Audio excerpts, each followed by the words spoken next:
Let's come to the first part.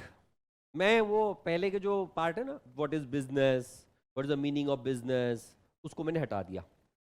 Right, I am directly focusing upon what can be asked in the examination. Right, so first part in that is sole proprietorship. Meaning of that, sole means single and proprietorship means the ownership. Only one person or an individual is the owner.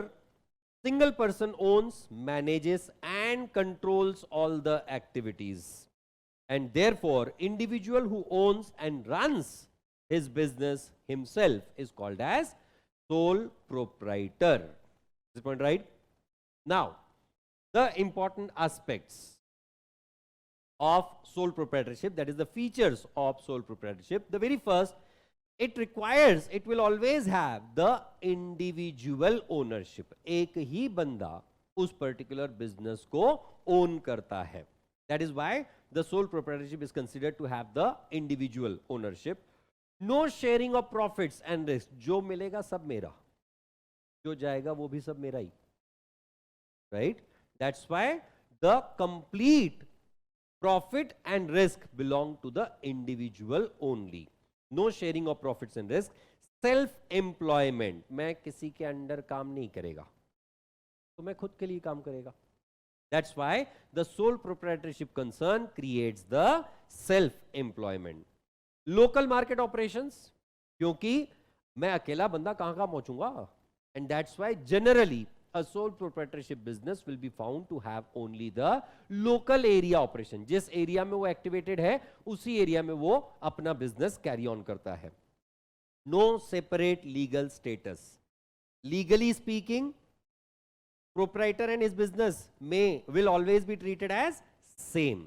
Business का नुकसान, proprietor का नुकसान. Business के risk, proprietor के risk. Business में कुछ गड़बड़, proprietor ने की गड़बड़. Why? Because no separate legal status is there. Minimum government regulation, बहुत कम registrations की requirement है आपको. आप सिर्फ शॉप एक्ट लाइसेंस ले लो, आप बिजनेस चालू कर लो. आप फूड इंडस्ट्री में चले जाओ, FSSAI का लाइसेंस ले लो, शॉप एक्ट ले लो, आपका business start. Very minimal government regulations are there in case of sole proprietorship. One very important aspect, and that is unlimited liability. मैंने इन पॉइंट्स के साथ बिल्कुल भी छेड़खानी नहीं की है जानबूझ के. क्यों? आपके जो टीचर्स हैं ना, वो आपकी बुक के बियॉन्ड सोचते नहीं है. राइट? कुछ और पॉइंट्स मेरे समझ में आ रहे थे which could have been added. कुछ पॉइंट्स मुझे ऐसे लग रहे थे रिपीटेटिव है, बट फिर भी text book and your teachers have connection with that textbook, क्योंकि पिछले 20 साल से वो उसी टेक्स्ट बुक के साथ जुड़े हुए हैं. and that's why they don't want to leave it, so you cannot leave it. इसीलिए मैंने पॉइंट्स वही लिखे हैं जो एग्जैक्टली आपके टेक्स्ट बुक में है. point right? The merits of sole proprietorship concern, the very first in that, easy to form. आज मन किया, कल से business start. Very easy to form. You need to just go online, register your business or get the shop act. उद्यम registration करो. आजकल तो shop act भी नहीं, उद्यम registration करो, बात खत्म. And your business starts. That's as easy as that. Quick decisions. मैं ही डिसीजन लेने वाला ना. मेरा बिजनेस, मैंने कैसे बिजनेस चलाना है वो मैं सोचूंगा. मेरे को लगता है डिसीजन लो, मेरे को लगता है नहीं लेना डिसीजन. क्विक डिसीजन, हाँ ना, खत्म. सोचेंगे is very limited. Right? Maximum secrecy, जब तक मैं किसी को ना बताऊं. अब कल तक, परसों तक इनफैक्ट लोग डाउट में थे कि ओसीएम की रिवीजन होगी या नहीं होगी. कितने लोगों को तो ये पता ही नहीं था कि ओसीएम की रिवीजन हो सकती है. Right? Where as this was a thought in my mind since last 1 month. क्यों मैं क्यों रुका हुआ रहा? 11th मैथ्स का आपका रिवीजन हो गया, अकाउंट्स का रिवीजन हो गया, इकोनॉमिक्स का रिवीजन हो गया, सब एकदम ताकतवर, कोई दिक्कत वाली बात नहीं. पर किसी ने सोचा नहीं ओसीएम का, ठीक है यार मास्टर अभी छोड़ के चला गया हमको. I was having this thought and I was waiting for what? For your exams to come. क्योंकि पहले पढ़ा के फायदा नहीं था, मेरे को मालूम था. पहले पढ़ा भी लिया होता तो आधे लोग तो वैसे भी, आज जितनी भीड़ है ना इससे आधी भी नहीं होती. रिवीजन ही तो है, बाद में पढ़ लेंगे. That is how the people have the behaviour of. But exam sir पे आई, घर वाले एकदम जो तांडव करते हैं हमारे सर पे खड़े रह के उस टाइम पे, अरे साल भर नहीं, अब तो पढ़ ले, एग्जाम आ गई है, ठीक है 11th हमको भी पता है ज्यादा इंपॉर्टेंट नहीं है, पर उसमें लिखे हुए शब्द तो लिख के आने पड़ेंगे तेरे को. That is how your parents are doing these days, you know. सोचो अभी 11th में उनका ये हाल है एग्जाम के टाइम पे. 15 अप्रैल के बाद तुम्हारा क्या करने वाले हैं? Next year is a very important year. Boards है, बोर्ड्स. सोचो क्या हाल करने वाले हैं तुम्हारा, मतलब सीरियसली बोल रहा हूं मैं, समझ के चलो.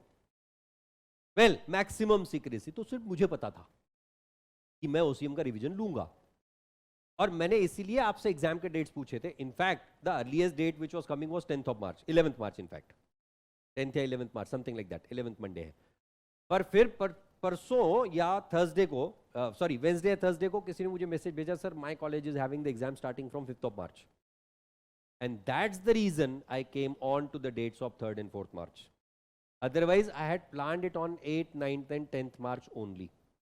8 मार्च, 9 मार्च, 10 मार्च धीरे धीरे पढ़ाई करेंगे और एग्जाम के लिए पूरी. और बंदे ने मैसेज कितना कैटेगरिक भेजा, सोचा बताओ, sir my exams are starting from 5th March and my first paper is OCM.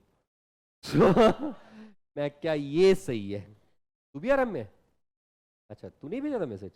नहीं, मैसेज मैं सिर्फ क्लास में बात करती हूँ. हाँ वही अच्छा है. खैर, so maximum secrecy is maintained. अच्छा, ये ऑन जो 12th वाले वो भी बैठे हैं टाइम पास करने के लिए, और वो बता रहे हैं सर बहुत बुरा हाल है, घर वालों ने तो खून पी रखा है. वेल बेटा रुक, घर वालों को बताता हूं मैं, खून पी रखा है ना. हाँ, डायरेक्ट मोटिवेशन इज देयर. क्यों? मैं बिजनेस करेगा, प्रॉफिट कमाएगा, प्रॉफिट कमाएगा, प्रॉफिट मेरी जेब में जाएगा या नहीं. And that's why I have the direct motivation to carry on the activities. Flexibility. मैंने पहले आइसक्रीम शॉप चालू किया, गर्मी आ गई, आइसक्रीम पूरी पिघल गई, और फिर मैंने सोचा नहीं यार आइसक्रीम का बिजनेस ठीक नहीं चल रहा है, कुछ और करते हैं, एंड उसी शॉप में मैंने कुछ और बिजनेस स्टार्ट कर दिया. I have the flexibility, that is my decision. अगर यही कोई कॉर्पोरेट एक्टिविटी होती तो they can not just decided like that, because there is a human investment, people investment and the money investment. Large level of capital is required. Lower costs, क्योंकि मैं ही खरीदी करेगा, मैं ही कस्टमर को गुड्स बेचेगा, मैं उसको पैक करके वापस रखेगा, तो मेरा खर्चा अपने आप घट जाएगा या नहीं. Limited number of employees, limited number of equipments are required, and as a result of that the cost will be lesser and the efficiency will be there because I am doing the activities for myself. Direct motivation है तो efficiency भी ज्यादा रहेगी. The demerits of the sole proprietorship. Demerits क्यों भाई? हाँ मेरे ठीक है. Demerits. The very first, limited capital. पैसा लिमिटेड है, जितना मेरे जेब में उतना ही मैं बिजनेस में पैसा लगाएगा, या मार्केट में मेरी जितनी क्रेडिट वर्दीनेस है उसके हिसाब से जो पैसा आएगा वो पैसा लगाएगा, उसको लिमिटेशन है. द लिमिटेड मैनेजरियल स्किल, मैंने जितना सीखा, जितना पढ़ा, जितना समझा, मेरा जो एक्सपीरियंस, उसके हिसाब से मैं सारी एक्टिविटीज कर रहा हूं या नहीं. That's why the managerial skills are considered to be limited.